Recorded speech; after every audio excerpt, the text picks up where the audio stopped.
Welcome back, guys. So in the last video I taught you guys how to say thank you. So what I'm going to do in this video is teach you guys a compliment and teach you guys how to say you're welcome.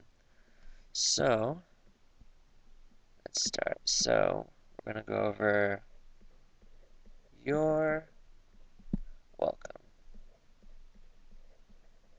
Alright, so in Chinese, to say you're welcome, you say 不客气.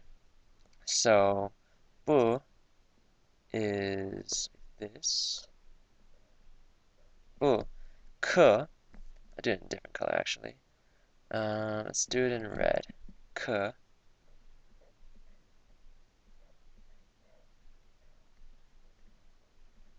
Buka, and let's do for chi, we'll do green.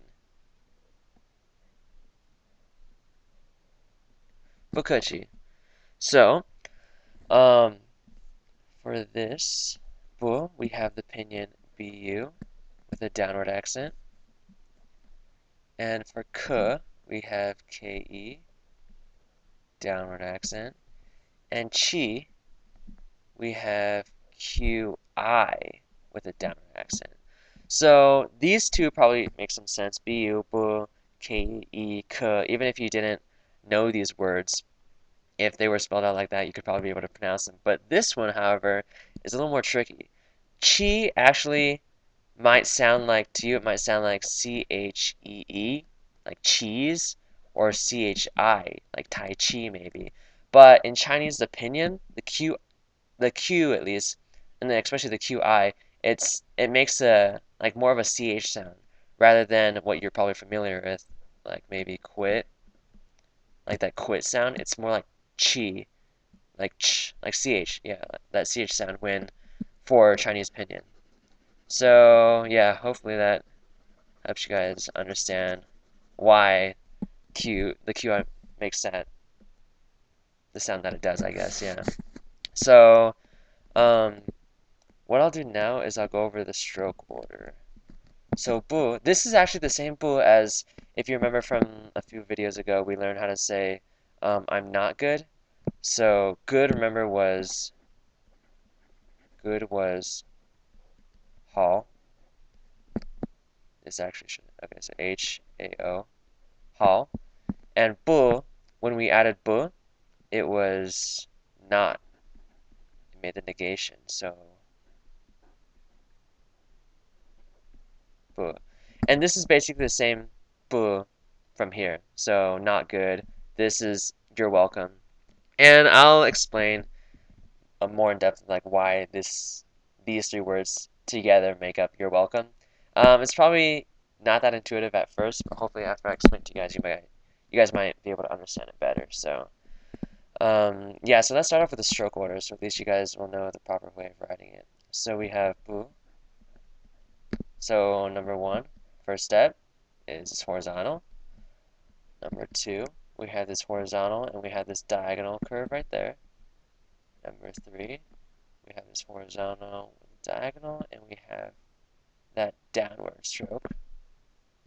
The fourth step, downward stroke, and then we have this little stub right here. So notice how this one is a lot smaller than the one on the left. Like you don't want to write it like this. Like you don't want these to be equal in length. You want this one on the right to be a little bit shorter. So, and another thing is, you also don't want to write it like write these two first and then this one in the middle. This is just like the proper stroke order because I guess if you draw this one first, then you have this one perfectly attaches onto here. Because actually this downward stroke, it doesn't attach to the top horizontal right here, so it's not like that. Although I don't really think people really see much of a difference, but that's just the proper way of doing it. You could do it the other way if you really want to, but I'm just showing you guys the proper way of drawing it, you know. You guys could pretty much do it in whatever way you want, just like in English characters. You could probably write, like maybe for an A, you don't technically have to write it like this.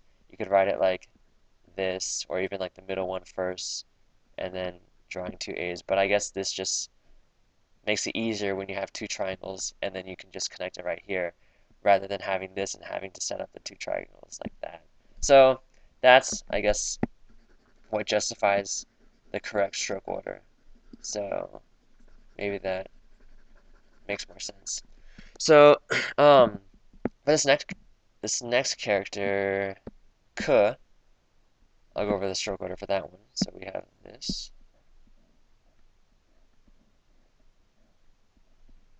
Ke. So number one, we have that top stub right there, and we have that, and we have this downward stroke right here, which makes this like pretty much this parallelogram, I guess, like an angled rectangle without the bottom part. And then we have this and that. And number four, we have that, the rectangle, we have that, and we have this horizontal, and then a downward diagonal like that. And then five, we have this rectangle again, that, and you just draw another one this way to cross it out, so it's like an X, I guess, if you want to think about it that way. And number six, we have that last step, which is this little square right on the bottom. So yeah, that's the stroke order for that. And now for chi, I'll do, yeah, so it's like this. Actually, this should be connected. So let me redraw this one right here. Okay, so these two horizontals should actually be connected to this line right here. And then we have that. Yeah, so we have that. We have the diagonal. Two. We have the diagonal, and then we have two horizontals. We have a horizontal here, and I'll just do that in the second step so you guys don't get confused. We have this, and they're both connected here. And the difference between the fourth one, because we have another horizontal, but it's not connected, and then just draw it down, like kind of like a loop and a hook. So yeah, that's chi. Um, I'm kind of running out of time in this video, so I'll explain further in detail the stroke order and the meaning of these words right here in the next video. See you guys in the next video.